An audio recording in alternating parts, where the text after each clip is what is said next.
शिवाजी महाराजांचा, राजे शाहू राजांचा, महात्मा ज्योतिबा फुलेंचा, साहित्य रत्न अण्णाभाऊ साठेंचा यांच्या पुतळ्यास पुष्पहार अर्पण.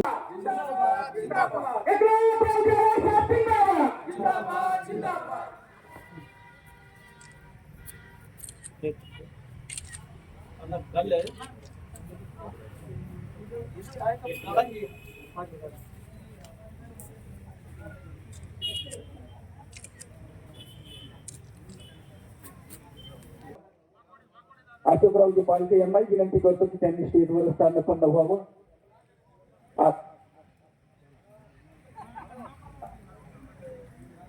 अशोकरावजी नगर यांनाही विनंती आहे की त्यांनी स्टेजवर स्थानपन्न व्हावं.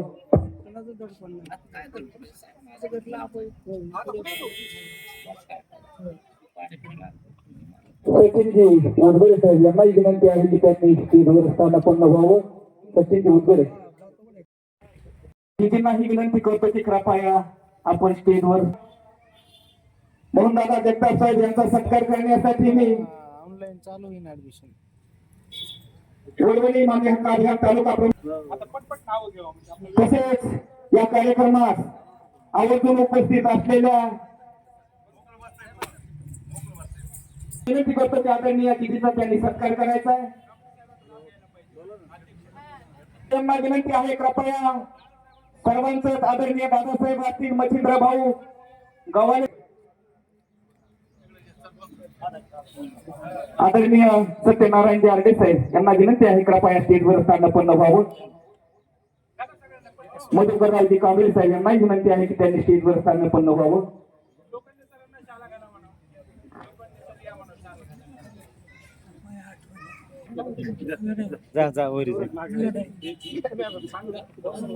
बाबासाहेब लोखंडे सरला यांनाही विनंती आहे की त्यांनी 10वा स्मृती दिन साजरा करण्यासाठी आपण सगळे या ठिकाणी जमलेलो आहोत. या स्मृती दिनाच्या निमित्तानं आयोजित करण्यात आलेल्या या कार्यक्रमाला आवर्जून आणि छत्रपती सहकारी साखर 10 वर्षानंतर जिजांचा लढा जर बघितला तर आजही प्रत्येकाच्या हृदयात जशाला तसं तेवत आहे. कारण कमी जास्त प्रमाणात इथं बसलेल्या सर्व मंडळींना जिजांचा सहवास लाभलेला आहे. जिजा काय होते हे मला वाटतं नव्याने सांगण्याची गरज नाही. प्रत्येक माणूस या ठिकाणच्या जिजांच्या कार्यानं भारावून गेलेला प्रत्येक जण आज या ठिकाणी जमलेला आहे. परंतु तरी सुद्धा स्मृती दिनाच्या निमित्तानं आपण जिजांच्या कार्याची उजळणी करणं का गरजेची आहे, तर आपण आपल्या नेत्याला समजून घेताना एकच पाहिलं होतं की जिजा म्हणत होते माझा केंद्रबिंदू जर कोणता असेल तर सर्वसामान्यातला सामान्य माणूस हा समाजाच्या मुख्य प्रवाहात आला पाहिजे. यासाठी माझा लढा असं जिजा आपल्या सगळ्यांना सांगितलं. तिथला 2 मिनिटांमध्ये मनोगत व्यक्त करावं. हो हो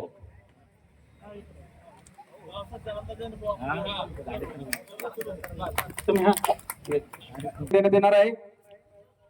यानंतर अशोकराव लगडभाऊ यांना या ठिकाणी सन्मानित करण्यात या ठिकाणी घेण्यासाठी पुढे यायचे. आनंद भाऊ साळुंके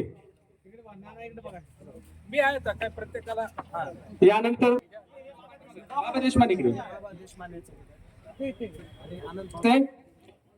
ML बेमरेकर अंगद कानडे यांना विनंती आहे त्यांनी सन्मान घेण्यासाठी पुढे यायचे. भोसले आपला सन्मान घेण्यासाठी विचार मंचावरती यायचे. विचार मंचावरती यावं. सन्माननीय परमेश्वर सोने सतीश लक्ष्मण कावडे साहेब यांना विनंती आहे आपला सन्मान घेण्यासाठी त्यांनी पुढे यावं.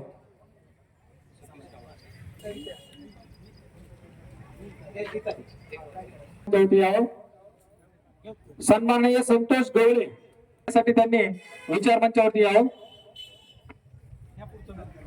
पवार वैशालताई पवार यांना विनंती त्यांनी आपला सन्मान घेण्यासाठी विचार मंचावरती यावं. नेमीचंद चव्हाण चळवळीतील ज्येष्ठ कार्यकर्ते नेमीचंद चव्हाण साहेब यांना सन्माननीय कुरेशी सर यांना विनंती त्यांनी आपला सन्मान घेण्यासाठी आत्माराम सुतार सन्माननीय आत्माराम सुतार साहेब यांना विनंती आहे, त्यांनी आपला सन्मान घेण्यासाठी पुढे यायचंय. विनंती, त्यांनी आपला सन्मान घेण्यासाठी विचार मंचावरती यावं. सूर्यवंशी सन्माननीय किशोर सूर्यवंशी पूर्णताई माने यांना विनंती आहे, त्यांनी आपला सन्मान घेण्यासाठी विचार मंचावरती यावं. हे हनुमंत देवगिरी, भारत आंबोरे, भालेराव यांचा सन्मान घेण्यासाठी त्यांनी विचार मंचावरती यावं. कार्यक्रमाच्या मार्गदर्शनानंतर आपण करणार आहोत. सर्वांना विनंती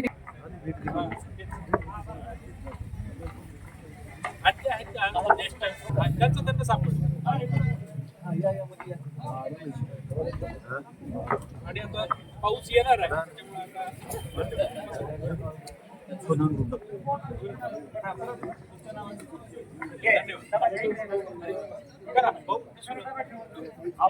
चा संदेश देणारे महाकारुण तथागत भगवान गौतम बुद्ध, तुमचे आमचे उद्धार करते महामानव विश्वरत्न बोधिसत्व डॉक्टर बाबासाहेब आंबेडकर, भाऊ साठे व सर्व महामानवाच्या विचाराला वंदन करतो. आज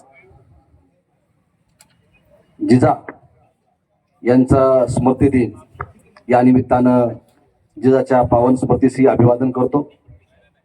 संघर्षाचं एक प्रतीक होतं जिजा, म्हणजे हे चालतं बोलतं संघर्षाचं एक प्रतीक होतं. जिजांना आम्ही नामांतराच्या लढ्यामध्ये बघितलं, गारणाच्या लढ्यामध्ये बघितलं. जिजांना मंदिर प्रवेश करण्यासाठी केलेलं आंदोलन बघितलं.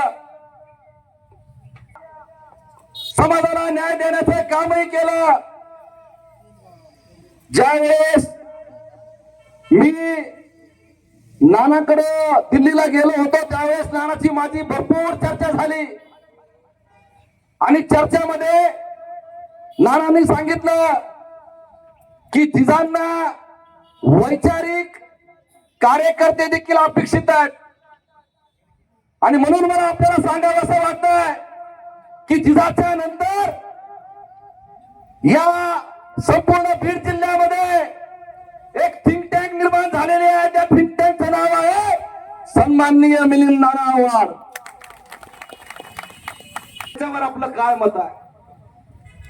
मला आपल्याला आवर्जून सांगायचंय की येणाऱ्या काळामध्ये नानासारखी अशी विचाराची थिंक निर्माण झाली पाहिजे, तर खऱ्या अर्थाने जिजाचं आंदोलन पुढे जाईल. मग शायरानं अतिशय सुंदर असे गीतं गायली, वातावरण निर्माण केलं आणि काय सांगितलं? लढेंगे और जीतेंगे. प्रत्येकाच्या मनामध्ये आता ही भावना निर्माण झाली पाहिजे की कुठल्याही संघर्षाला, कुठल्याही अन्याय अत्याचाराला, कुठल्याही संघर्षाच्या वेळेस ज्यावेळेस आपण नारा देऊ लढेंगे, त्यावेळेस आपल्या मनामध्ये जितेंगे ही भावना निर्माण झाली पाहिजे. या ठिकाणी एवढंच बोलतो आणि थांबतो. धन्यवाद. जय भीम प्रभू. धन्यवाद भाऊ. यांना व्यासपीठ पावसामुळे सर्वांची नावं घेत नाही, क्षमा असावी. जिजांवर प्रेम करणारी संपूर्ण महाराष्ट्राच्या कानाकोपऱ्यातून आलेली सर्व नेते मंडळी, बंधू आणि भगिनींनो, सर्वप्रथम मी कृतज्ञता व्यक्त करतो आदरणीय जिजांच्या सारखा महान विद्रोही कार्यकर्ता आमच्या तेलगावात स्थिरावला. त्यांचं तेलगावामध्ये मन रमलं आणि आम्हाला त्यांचा जवळून सहवास लाभण्याची कृपा झाली. असताना जिजांचं आगमन या तेलगावमध्ये झालं. मी कार्यकर्ता होतो, तरुण कार्यकर्ता होतो आणि त्यांचा सहवास मला लाभला. 1990-91 ला ज्या वेळेला ग्रामपंचायतच्या निवडणुका लागल्या आणि मला तेलगावचा सरपंच करण्यामध्ये आदरणीय जिजांचा सिंहाचा वाटा होता. 30-40 वर्षापूर्वीची सत्ता होती तेलगावात. माझेच चुलते होते सरपंच. ते 40 वर्ष तेलगावचे सरपंच होते. परंतु हे एकमेव गाव आहे की या ठिकाणच्या सत्ताधाऱ्यांनी, म्हणण्यापेक्षा उघड सांगतो मराठ्यांनी, मागासवर्गीयांना बोलावून घेऊन गायरनाचं वाटप केलं सगळ्यांना. दत्ता पाटील साक्षीदार आहेत, निचोकचे सरपंच दत्ता. आम्ही सगळ्यांनी गाव मागासवर्गीयांमध्ये किती कुटुंबात सदस्य आहेत त्याप्रमाणे त्यांना गायरान, कोणाला 5 एकर, कोणाला 2 एकर, कोणाला 3 एकर, जेवढे सदस्य आहेत त्या सदस्य संख्येनुसार नियोजन. प्रशासन पूर्ण आलं. आमचेच लोक आम्हाला येऊन सांगायला मागासवर्गाचे की हे असं कसं झालं. बिघडत आम्हालाही खात्री होती की असं होतच नाही, आमच्यातली लोक करू शकत नाहीत. नंतर असं कळलं की ज्यांना गायरन पाहिजे होतं त्या लोकांनी कुटील डाव रचून त्यांचेच वॉचमन पाठवून ते केलं. 6-7 महिन्यानं कळलं, 20 महिन्यानंतर जिजांना नामा. म्हणजे आम्ही गायरनात जनावर चारावेत, मागासवर्गीय लोकांना मारावं आणि पुन्हा रागरावे ग्रामपंचायतचा ठराव त्यांना द्यावा, त्यांना ते गायरन पाहिजे होत. आम्ही सदैव त्यांच्याशी संपर्कात तर असतोच, परंतु त्यांच्या पाठीशी खंबीरपणे उभं राहून याही असाही शब्द देतो आणि माझे 2 शब्द संपवतो, थांबतो. जय हिंद. हे सर्व पत्रकार बंधू, त्याचबरोबर वेगवेगळ्या भागातून आलेले मानवी हक्क अभियानचे कार्यकर्ते बंधू आणि भगिनी, सरपंच साहेबांनी त्यांचा अनुभव सांगितला आणि मी खरोखर त्याचा साक्षीदार आहे. कारण ज्यावेळेस गायरानात लोकांना त्यांनी ठराव दिला आणि तिथं त्यांच्यावर अतिक्रमण करण्याचा प्रयत्न केला, तो लढा मी आणि बाबासाहेब सरोदेनी पुढे लढवला. त्यांचा सगळा सपोर्ट आम्हाला होता, ती पाहायला आजही तयार आहे. तर वेळ अपुरा आहे. मी एवढंच बोलेल की ज्यावेळेस समाज हा तत्वाला घाबरत असतो, त्यावेळेस समाज गुलाम होत असतो. तो धर्माचा तरी होतो, विश्वाचा तरी होतो, किंवा बुवांचा तरी होतो, बाबा बुवा यांचा तरी तो गुलाम होत असतो. आजची ती परिस्थिती आहे ही आपण या सगळ्या गोष्टी समजून घेणं गरजेचं आहे. खरं म्हणजे जिजाचा सहवास आम्हाला फार कमी लाभला, परंतु जिजा ज्यावेळेस वकील संघाचे सदस्य म्हणून न्यायालयात यायचे त्यावेळेस पूर्ण वकील बांधव वकील संघामध्ये बसून जिजाशी आत्मीयतेने चर्चा करायचे. आणि खऱ्या अर्थानं त्याच वेळेस आम्हाला लक्षात आलं की जिजांचे प्रत्येकाशी जे आपुलकीचे संबंध आहेत, आपले विचार कार्यक्रमासाठी आपण आवर्जून उपस्थित राहिलात. असे मानवी हक्क अभियानचे संस्थापक अध्यक्ष आदरणीय जिजा त्यांच्या स्मृती दिनानिमित्त कार्यक्रमाचे अध्यक्ष व सन्माननीय स्टेज जास्तीचा वेळ नाही घेता बोलत असताना जे जिजाने आम्हाला सांगून दिलेले, ज्या पद्धतीने आम्ही सर्वजण आज ह्या तेलगाव ठिकाणी एकत्र जमलेलो आहोत. काही ठिकाणी चांगल्या नेत्याचा मृत्यू होतो आणि मृत्यू झाल्याच्या नंतर त्याची अस्थी सर्व ठिकाणी फिरविल्या जात आहे. वर्तनवादी महापुरुषांना सर्वप्रथम या ठिकाणी अभिवादन करतो. आज आपल्या महाराष्ट्राचे नेते, आमच्या सर्वांचे मार्गदर्शक जिजा यांचा स्मृतिदिन आहे, 10वा स्मृतिदिन आहे. त्यानिमित्त सर्वप्रथम मी त्यांना विनम्र अभिवादन करतो.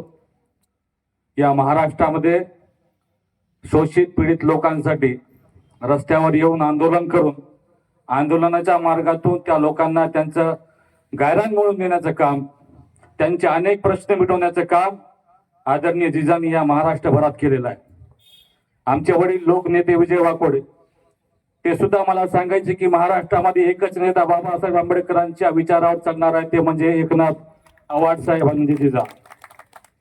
आपल्या जीवनाचं काम, ज्याला जन्म भेटला त्या नुसतं मरून काय होत नाही, तर आपल्या जीवनामध्ये शोषित पीडित लोकांसाठी जगलं पाहिजे आणि ते संपूर्ण जीवन जगण्याचं काम या लोकांसाठी केलं, ते म्हणजे जिजाने केलेले. बांधवांनो, आपल्या परिवाराचा, घर परिवाराचा विचार नाही केला. आजकाल असे नेते होत नाहीत.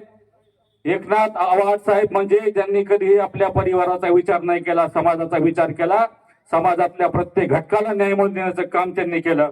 आणि आज असे नेते आपल्याला बघायला कुठेही भेटणार नाहीत. करतो. या ठिकाणी सन्मान्य सर्व व्यासपीठ जमलेल्या माळव्या काब्याच्या सर्व बहादर सैनिक माता मावल्यांनो, आज या ठिकाणी जिजांचा स्मृती दिन साजरा केला जातोय. दरवर्षी आपण या ठिकाणी साजरा केला जातो. परंतु प्रत्येक वर्षी असं वाटतं की काही ना काहीतरी वेगळं होतं, काही ना काहीतरी या ठिकाणी आपण ऊर्जा घेऊन जातो आणि परत येताना या ठिकाणी आपली ऊर्जा दाखवतो. त्याचप्रमाणे या ठिकाणी मला एकच सांगायचंय की जिजाचं जे स्वप्न होतं की प्रत्येक महाराष्ट्रातल्या दलितांचं गायरान नाव झालं पाहिजे. कालकथित सामाजिक आणि राजकीय चळवळीमध्ये ज्यांनी स्वतःच्या कर्तृत्वाने महाराष्ट्राच्या कानाकोपऱ्यामध्ये आपल्या विचारांची माणसं निर्माण केली, ते जिजा. त्यांना अभिवादन करताना खरं म्हणजे आपण एका गोष्टीचा विचार केला पाहिजे. एकनाथ आव्हाड हे व्यक्ती नव्हते, तर ती एक संस्था होती. माणसांचा समूह परिवर्तनवादी विचारांच्या चळवळीमध्ये द्यावा लागणारा त्याग आणि योगदान या गोष्टीचा विचार करून स्वतःचं संपूर्ण जीवन त्यांनी डॉक्टर बाबासाहेब आंबेडकरांच्या विचाराला समर्पित केलं. खरं म्हणजे जिजांचा लढा हा गायरान जमिनीच्या मर्यादापर्यंत, गावातल्याच महारमागांच्या संघर्षापर्यंत हा संघर्ष नव्हता. डॉक्टर बाबासाहेब आंबेडकरांनी सांगितल्याप्रमाणे जा आणि तुमच्या घराच्या भिंतीवर लिहून ठेवा, तुम्हाला या देशाची शासनकर्ती जमात बनायचं आहे, तुम्हाला सत्ताधारी बनायचं आहे. कारण बाबासाहेब आंबेडकरांचं प्रत्येक समाजातली गुणवंत आणि हुशार लोक जे असतात त्या लोकांच्या हातामध्ये त्या समाजाचं भविष्य अवलंबून असतं.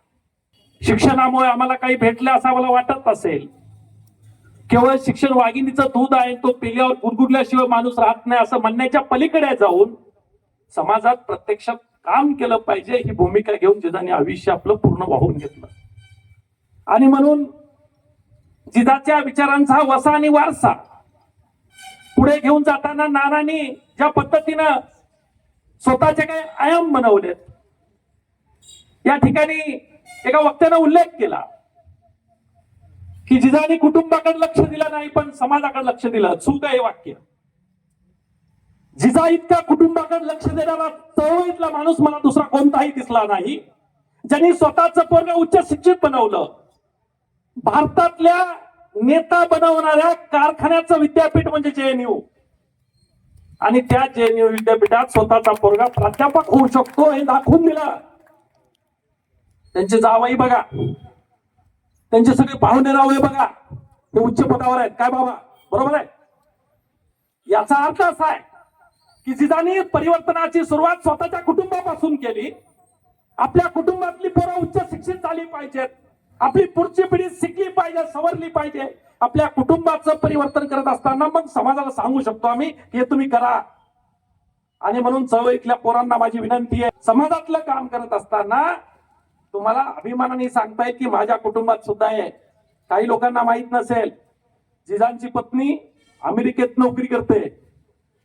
म्हणजे फार जुना कार्यकर्ता. मी 91-92 पासूनचा, चंद्रवदन जाधव आहे तिथे, मी 91-92 पासूनचा जिजांचा कार्यकर्ता. आणि आमचं कायम ते विवेक वगैरे, विवेक पंडितांची चळवळ वगैरे असं मोठं ते कोकणात त्यांनी सगळं काम केलं होतं. आणि मग एकदा त्यांनी पुस्तक लिहिलं, हे लिहिलं आहे पण याच्यात जिजी कुठंच नाही हो, आणि जिजी नसल्या जिजा पूर्ण कसं होणार आहे. ते म्हणले मला म्हणलास ती म्हणलास आता बाहेर म्हणू नकोस, मी करतो काहीतरी. आणि मग ते फडे फिडे विकण्यासाठी का होईना जिजी वापरावी लागली त्यांना पुस्तकात. म्हणजे जिजी शिवाय जिजा पूर्ण होऊ शकत नाही. जिजांच्या या सगळ्या वाटचालीत जिजींचं योगदान आहे आणि आमचं नशीब आहे किंवा जिजी आज या सगळ्या गोष्टीची साक्षी आहे. आणि म्हणून त्या जिजाचं काम पुढे घेऊन जाताना जिजी समाज कल्याण सभापती होत्या मधल्या काळात, म्हणजे महिला बाल कल्याण त्याचं सभापतीपद सांभाळलं तरी. म्हणजे हे सगळं काम करत असताना आम्ही एक विचार केला पाहिजे. एक गोष्ट जाताना फक्त एवढंच सांगतो, आज सगळं हे आहे वातावरण, चळवळीतल्या पोरांनी जरा जाणीवपूर्वक आपल्या अर्थव्यवस्थेकडे लक्ष दिलं पाहिजे. भुकेल्या पोट असलेली पोरं परिवर्तन करू शकणार नाहीत. जसं डाकेंनी म्हटलं, या देशातल्या किंबहुना जगातल्या सगळ्या प्रश्नाचं एकच समस्या ती म्हणजे अर्थव्यवस्था. परिवर्तनवादी चळवळीमध्ये योगदान देणाऱ्या सर्व महापुरुषाच्या विचाराला प्रथम विनम्र अभिवादन करतो. आज आपण ज्यांचा स्मृती दिन साजरा करीत आहोत ते आदरणीय आपल्या सगळ्यांचे नेते, जिजांच्या विचाराला, कार्याला, त्यांच्या संघर्षाला या ठिकाणी अभिवादन सभेला मंच विचारपीठावर उपस्थित असणाऱ्या आदरणीय उपस्थित असणारे सर्व सन्माननीय पाहुणे मंडळी आणि येथे जमलेल्या बंधू भगिनींनो, जिजाला आज आपण अभिवादन करण्यासाठी या ठिकाणी आलोत. जिजाची चळवळ आपण सगळ्यांनी पाहिलेली आहे, चळवळीमध्ये सगळ्यांनी भाग घेतलेला आहे. परंतु मित्रांनो, आज आपल्या समोर अनेक प्रश्न निर्माण झालेले आहेत. जिजाची गायरनाची चळवळ जर आपण पुढे घेऊन जात असताना आजचं प्रशासन कामामध्ये कुचराई करताय, तर ते का कुचराई करताय? कारण चळवळीचा धाक प्रशासनावरचा कमी करताय. जिजा असताना जिजाचा चळवळीचा प्रशासनावर धाक होता, तो धाक आपल्याला निर्माण करावा लागणारा, त्याचा आज अभिवादन, त्याचा आज संकल्प जिजाला अभिवादन करताना मानवी हक्क अभियानच्या सगळ्या कार्यकर्त्यांनी आणि चळवळीमध्ये काम करणाऱ्या सर्वांनी केला पाहिजे, ही विनंती मी द्वारा करणार आहे. या ठिकाणी आगमन झालेलं आहे. कृपया विनंती आहे महापुरुषाच्या महात्मा ज्योतिराव फुले, क्रांतीज्योती सावित्रीबाई फुले, राजश्री शाहू महाराज, डॉक्टर साहित्यरत्न अण्णाभाऊ साठे आणि तमाम महाराष्ट्रातून कानाकोपऱ्यातून ज्यांना आपण अभिवादन करण्यासाठी आलेले आहोत, ते तुम्हा सर्वांचे आदर्श, चळवळीची ऊर्जा अध्यक्ष आदरणीय डॉक्टर प्रकाशजी आनंदगावकर साहेब, आपल्या सर्वांना क्रांतिकारी जय भीम जिंदाबाद. या ठिकाणी अभिवादनाच्या निमित्तानं आपण कानाकोपऱ्यातून अभिवादन करण्यासाठी इथे आलेले आहोत. त्यापासून आपण चळवळीमध्ये काम करणाऱ्या मानवी हक्क अभियानातल्या परिवारात आणि परिवारांच्या बाहेरच्या कार्यकर्त्यांचा आपण सन्मान करण्याचं या ठिकाणी काम केलेलं आहे.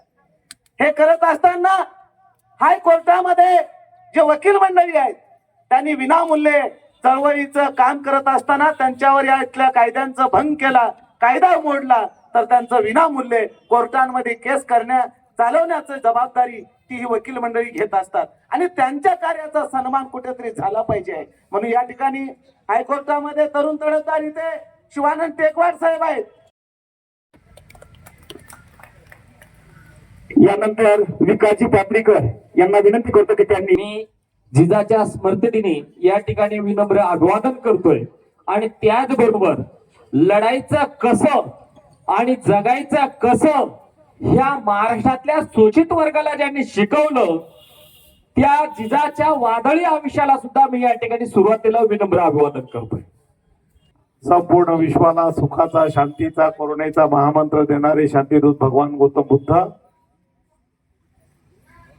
रयतेचे राजे कुळवाडी भूषण छत्रपती शिवाजी महाराज, राष्ट्रपिता महात्मा ज्योतिबा फुले,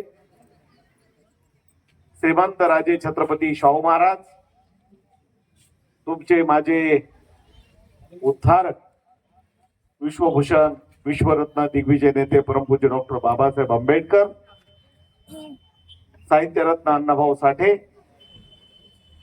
या आणि अशा सर्वच आपल्या खऱ्याखुऱ्या दैवतांना आणि देवींना, मग राष्ट्रमाता जिजाऊ साहेब, माता रमाई, माता भीमाई, माता सावित्रीमाई, माता अहिल्यादेवी होळकर, अशा सर्वच आपल्या उद्धारकर्त्यांना विनम्र अभिवादन. ज्यांचा आपण स्मृती दिन आज साजरा करतोय, जे आपल्याला खऱ्या अर्थानं आपल्यातून फार लवकर गेले. उमेदीच्या काळामध्येच जिजांना अशा पद्धतीने आपल्याला सोडून जावं लागलं. ते आदरणीय आंबेडकरी चळवळीचं एक वादळ, आदरणीय एकनाथरावजी आव्हाड साहेबांच्या स्मृतींना मी कोटी कोटी अभिवादन करतो. खरं तर मला पहिल्यांदा या कार्यक्रमाच्या संदर्भामध्ये मला बोलायचं नव्हतं, बोलण्यासाठी मी आलो नव्हतो, पण फक्त जिजांना अभिवादन करण्यासाठी आलो होतो. गेल्या वेळेलाही कार्यक्रम झाल्यानंतर आलो आणि मी अभिवादन करून गेलो. बऱ्याच मी म्हणजे अभिवादन जिजांना स्मृती दिन असेल किंवा जिजांची जयंती असेल, मी अभिवादन करण्यासाठी 100% इथे येतो. जिजांचा माझा खूप वर्षाचा म्हणजे गेल्या 30 वर्षाचा अनुभव आहे.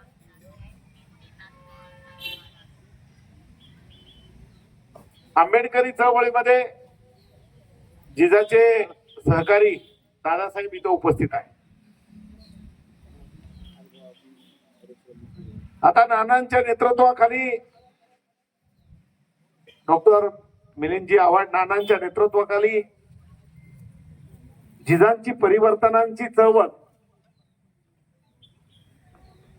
ही सुरू झालेली आहे.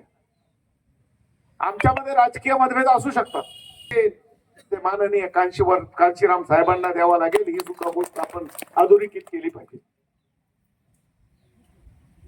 महाराष्ट्रामध्ये कांशीरामजीच्या नेतृत्वाच्या बाबतीत किंवा कांशीरामजीच्या नावाबद्दल लोकांना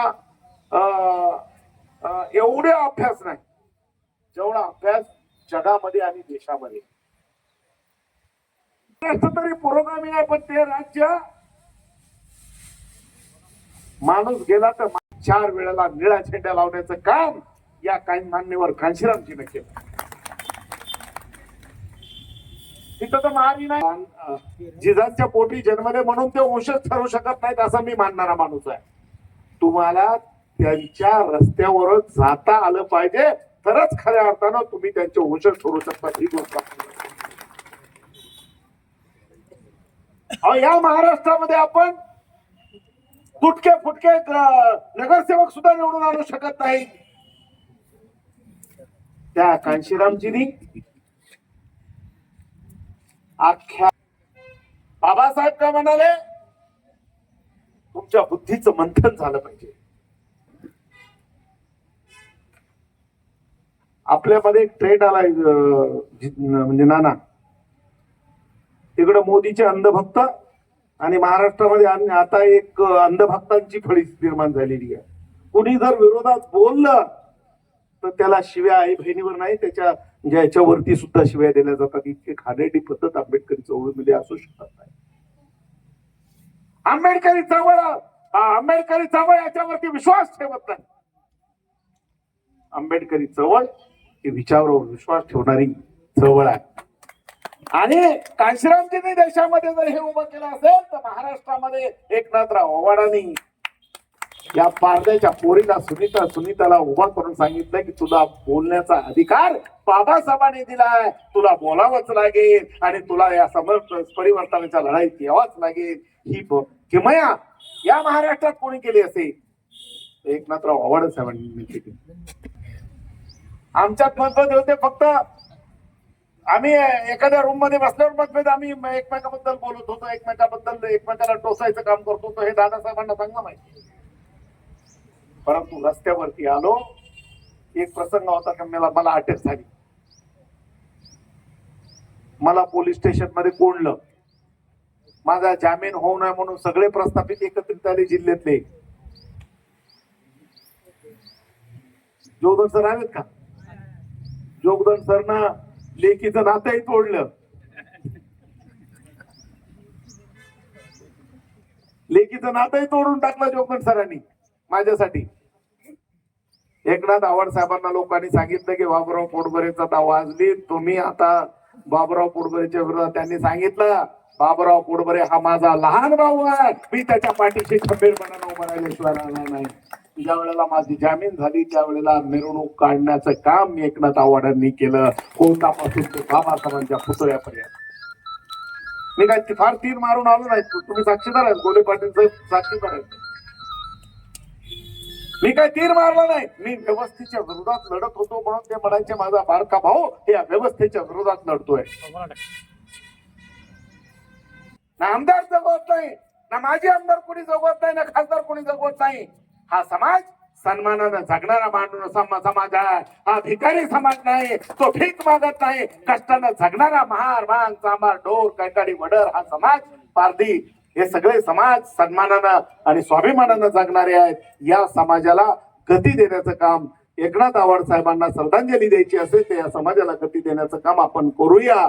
एवढीच आपल्याला विनंती करतो आणि आव्हाड साहेबांना परत एकदा अभिवादन करून माझे 2 शब्द इथंच संपवतो. मला जाण्याची नाना आणि सर्वांनी परवानगी द्यावी ही कळकळीची विनंती करतो. धन्यवाद. जय भीम, जय महाराष्ट्र. विचारांना मानाचा मुजरा करतो आणि या महाराष्ट्रामध्ये जनचळवळीत काम करणारा मी एक साधा एका बिंदू एवढा माणूस, पण नांदेड जिल्ह्यात वंचित कोणी का असना अन्याय झाला की ते फोन उचलायचे, फोन केले की ते प्रवासात बघा.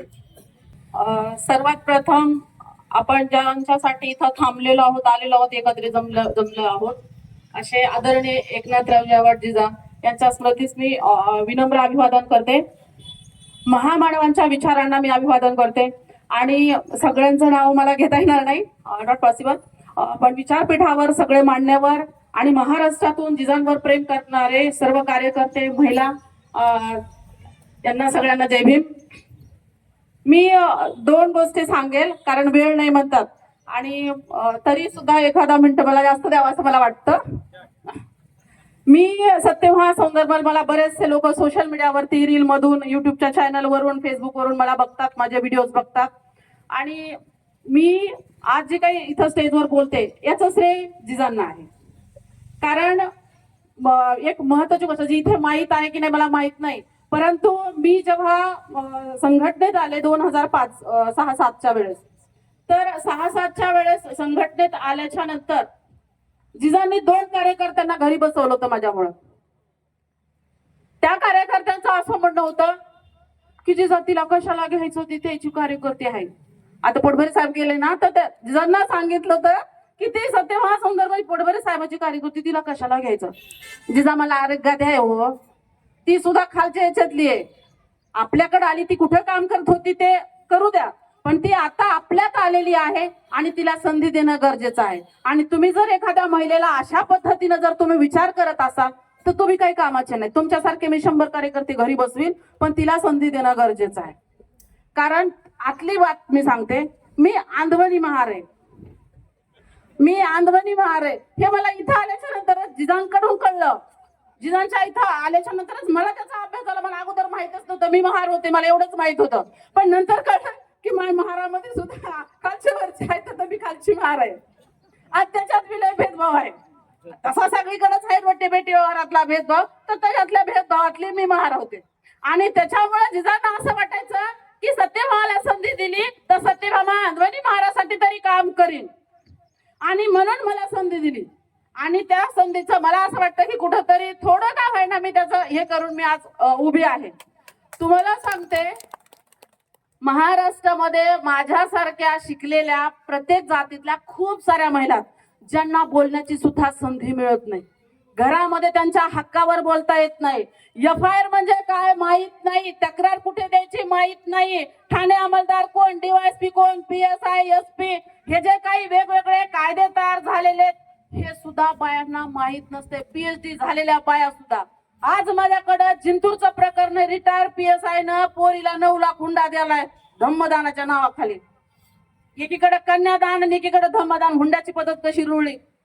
PSI ची पोरगी, रिटायर PSI, त्या पोरीला माहित नाही की मी काय करावं. आता माझी केस दाखल झाली, ते नवरा सस्पेंड झालाय, पण कोर्टातच हजर होत नाही. म्हणलं बाई, वडील रिटायर झालेले PSI, तुम्ही त्यांना विचारा. म्हणले कधी सांगितलंच नाही हो.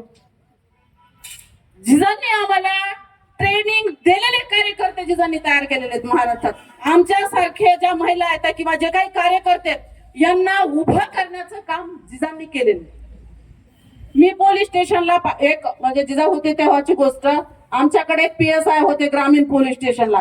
माझ्या गावात माझं आणि राशन दुकानदाराचं नेहमीच लागायचं.